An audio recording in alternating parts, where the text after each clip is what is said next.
أعوذ بالله من الشيطان الرجيم. بسم الله الرحمن الرحيم. سبح لله ما في السماوات وما في الأرض وهو العزيز الحكيم.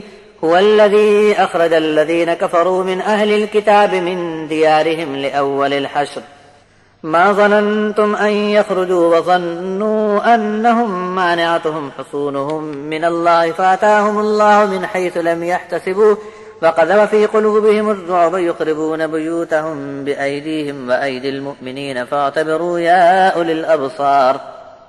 ولولا أن كتب الله عليهم الجلاء لعذبهم في الدنيا ولهم في الآخرة عذاب النار ذلك بأنهم شاقوا الله ورسوله ومن يشاق الله فإن الله شديد العقاب.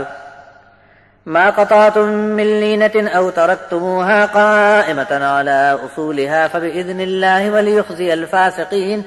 وما أفاء الله على رسوله منهم فما أوجفتم عليه من خيل ولا ركاب ولكن الله يسلط رسله على من يشاء والله على كل شيء قدير. ما أفاء الله على رسوله من أهل القرى فلله وللرسول ولذي القربى واليتامى والمساكين وابن السبيل كي لا يكون دولة بين الأغنياء منكم. وما آتاكم الرسول فخذوه وما نهاكم عنه فانتهوا واتقوا الله إن الله شديد العقاب.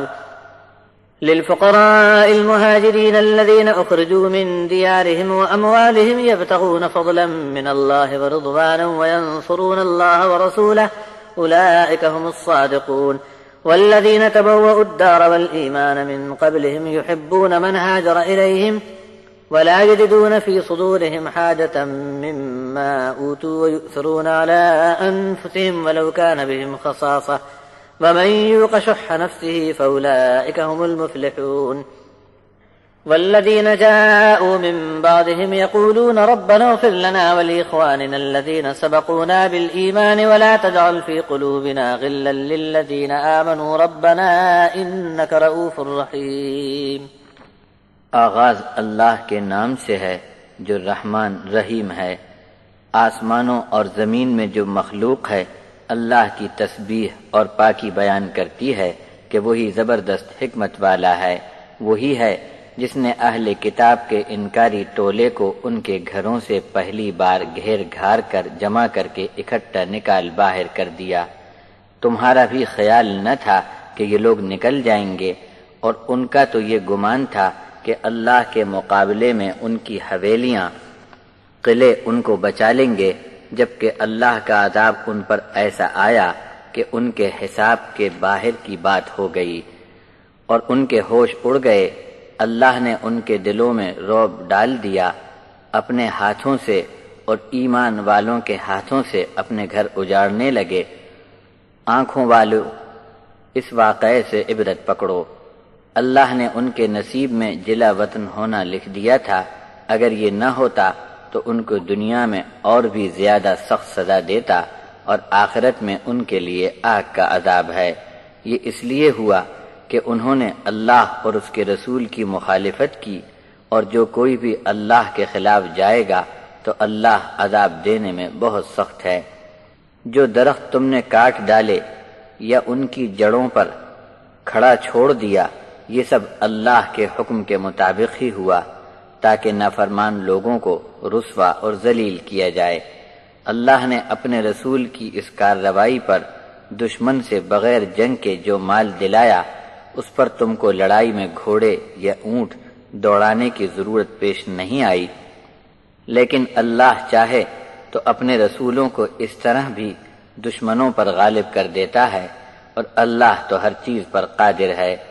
بغیر لڑائی کے جو مال اللہ نے کسی آبادی سے اپنے رسول کو دلایا، وہ سب اللہ کے لیے ہے اور رسول کے لیے ہے، جو قرابت والوں، یتیموں، مسکینوں اور مسافروں پر خرچ ہوگا تاکہ مال کی گردش تمہارے دولت مند لوگوں میں ہی نہ رہ جائے۔ رسول جو کچھ تمہیں دیں اسے قبول رکھو، اور جس سے منع کر دیں روک دیں رک جاؤ۔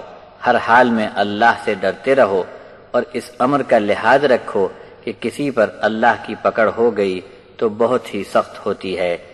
یہ مال ان حاجت مندوں پر بھی خرچ ہوگا جنہوں نے وطن چھوڑ کر ہجرت کی، جو اپنے گھروں اور مال و اسباب سے نکالے گئے اور اللہ کا فضل اور اس کی رضامندی چاہتے ہیں اور اللہ اور اس کے رسول کی حمایت میں اٹھ کھڑے ہوئے، بس یہی لوگ سچے سچے ہیں۔ اور ان لوگوں کا بھی حق ہے جو ان کے پہلے سے یہاں رہتے بستے تھے اور ایمان میں آ گئے، جو کوئی بھی ہجرت کر کے آتا ہے اس سے محبت کرتے ہیں، اور ہجرت کرنے والوں کو جو کچھ دیا جاتا ہے اس پر اپنے سینوں میں کوئی تنگی یا اپنی حاجت کا تقاضا نہیں پاتے۔ اگر تنگ دستی یا فاقہ کشی آ جائے تب بھی اپنی جان کے مقابلے میں ان ہجرت کرنے والوں پر ایثار کرتے ہیں، اور جو کوئی بھی اپنے نفس کی لالچ سے بچایا گیا وہ کامیاب ہے۔ اور ان کے بعد بھی جو مہاجرین آتے ہیں ان کا قول و دعا یہ رہی کہ اے ہمارے رب، ہماری مغفرت فرما، اور ہمارے ان بھائیوں کی جو ہم سے پہلے ایمان میں دوڑ کر آ گئے، ہمارے دلوں میں ایمان والوں کے لیے کوئی کینہ کپٹ اور تنگی پیدا نہ ہونے دے۔ اے ہمارے رب، بے شک تو بڑی شفقت والا اور رحیم ہے۔